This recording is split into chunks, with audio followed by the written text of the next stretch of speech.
Hello friends, I am Dr. Sachin Jain from Jaipur. Today we will be talking about meniscus tears. Why does meniscus tear happen? What is the function of meniscus? How to go about a meniscus tear, and what are the precautions to be taken if you have a partial meniscus tear, and how to treat it without operation, and if you are doing operation, how can we treat it in a better way. So basically, if you see your knee joint, this part or this portion is your meniscus. Okay, this blue color structure, it is a very soft structure. This structure is used for a shock absorber. So whenever you walk, whenever you run, whenever you jump, so this cartilage is protected by this meniscus. So meniscus is a shock absorber of the knee, like in a car. So car has shock absorbers.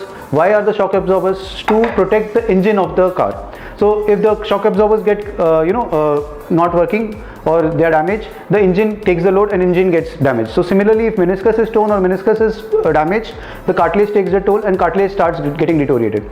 So in a meniscus tear, what happens is whenever you do a jumping or whenever you have an injury which is causing a thumping action on your knee joint, the meniscus gets torn or it gets stuck and it starts to tear. So there are two types of meniscus which we have. One is a inside meniscus which is called as a medial meniscus. One is a outside meniscus which is called as a lateral meniscus. These two meniscus protect the knee cartilage.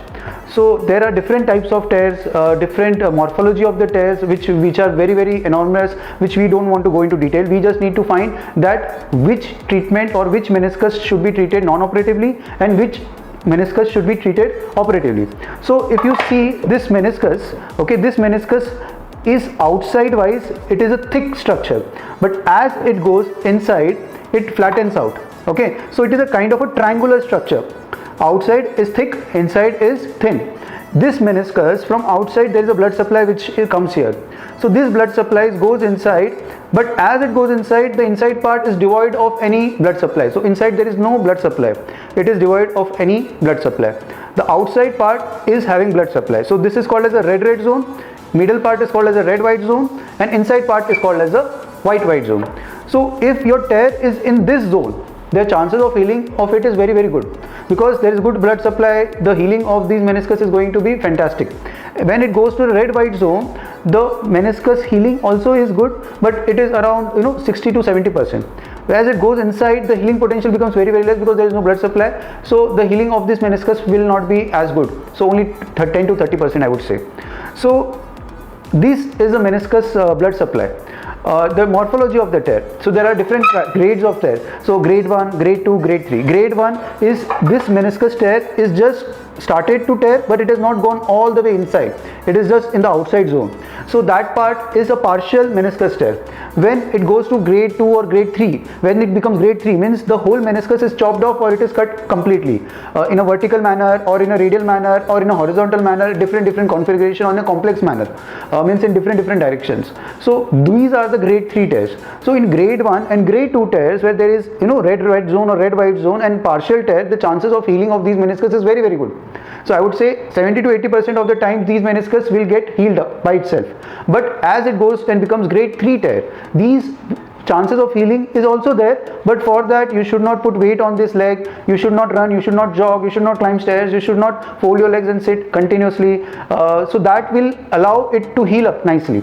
And medial meniscus or the inside meniscus has around 50% chance of healing spontaneously if you take care of your knee when it happens, the damage happens. And the lateral meniscus or outside meniscus has around 70% of the healing potential without any surgery, but with precautions and with exercises. Those cases, if you don't take care of the knee, as the days pass, 1 month, 2 months, 3 months, 4 months, 6 months, and you keep on doing your work, then the pain will gradually increase and the blood supply which was there gets stopped, because it becomes a chronic tear now. So now the healing of these meniscus will not take place.